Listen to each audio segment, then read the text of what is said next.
Question number 4, the Honourable Annette King. Thank you, Mr Speaker. My question is to the Minister of Social Development and Employment. What estimates, if any, have her officials at the Ministry of Social Development provided to her on the level of unemployment by December 2010, and how many of those unemployed will be between 16 and 24 years of age? The Honourable Paula Bennett. Mr Speaker, the Ministry's most recent forecast provided to me predicted that unemployment numbers would reach 83,000 in December 2010. The Ministry does not forecast by age. The Honourable Annette Supplementary question. Is she aware that according to both predictions by Treasury and the New Zealand Institute of Economic Research, youth unemployment is set to rise to around 20% by 2010, which would see over 36,000 youth unemployed?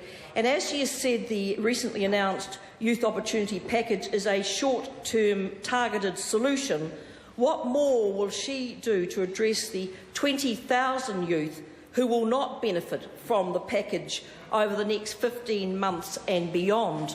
The Honourable Paula Bennett. Mr Speaker, the numbers that the member is actually putting out there are under the HLFS. So those are young people who are legitimately not engaged in anything, but they could be young people who are taking a break prior to starting university, are supported by their parents. Those are about to head off on their OE. Those are undertaking voluntary work. A whole number of people. They're not necessarily those that are on the unemployment benefit. Mr Speaker, they're predictions, they're not targets, as the previous government seemed to see them, and our role is to try not to actually reach those numbers, and that's what this package is all about. The Honourable Annette King. Question, Mr Speaker.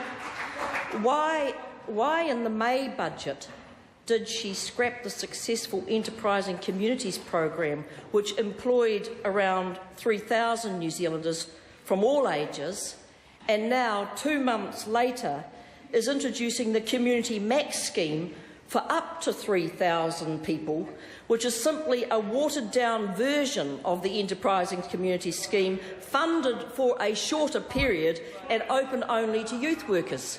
The Honourable Paula Bennett. Mr Speaker, we stopped those programs simply because we did not think they were working. Over a 3-year period, the enterprise and community schemes were expected to be self-sustainable. The reality is that they were not, Mr Speaker. The 3,000 young people going into Community Max is a positive initiative that we think is going to generate work, that's going to see projects fast-tracked in their communities, and we're incredibly positive about it. Heke Parata.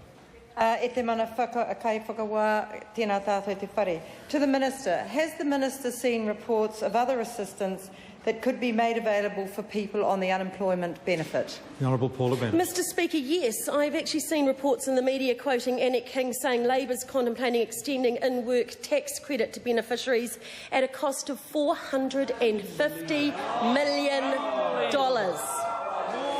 More money. So I'd just like to simply say, whose taxes would the member increase, or what programs would she cut? Whack it on the bell, Phil. Question number the Honourable Annette King. I've called the Honourable Annette King.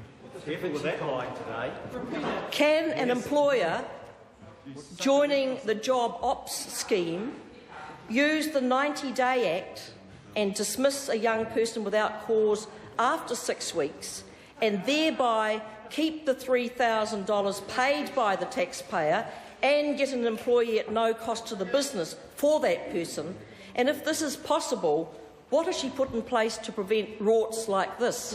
Mr Speaker, there is criteria about when they can get that $3,000, how long the period is for. Yes, the 90-day period bill does actually apply to this. But, Mr Speaker, unlike the other side of the House, we actually think employers want to step up. They want to offer work to young people. They want to do well by them. They want to keep them in work as much as possible. I can see other members over there shaking their heads at me. Not those nasty employers. Actually, they do. They believe in society as much as we do. Order. Order. Order. Order. Supplementary question, Darian Fenton. Thank you, Mr Speaker. To the Minister, will she guarantee that no older workers will find themselves being made redundant and replaced by a youth worker as a result of her government's Youth Opportunities Package? And will she make it an obligation for businesses like those on the 9-day fortnight that, while on the scheme, employers are not able to make any of their existing workers redundant? The Honourable Paula Bennett. Mr Speaker, Work and Income are working with employers. These are for new entry-level roles, and we're making that very clear to them. But, Mr Speaker, we make no apologies for focusing on youth and on our young people in this particular package. 42% of those that went on in a 5-month period this year were aged under 25 years. Mr Speaker, however, the total number of people that got a job, and those percentages there, 70% of those that got a job and went off the benefit were aged over 25 years. Young people are disadvantaged through a lack of skills and a lack of experience, and that's what this package will fix.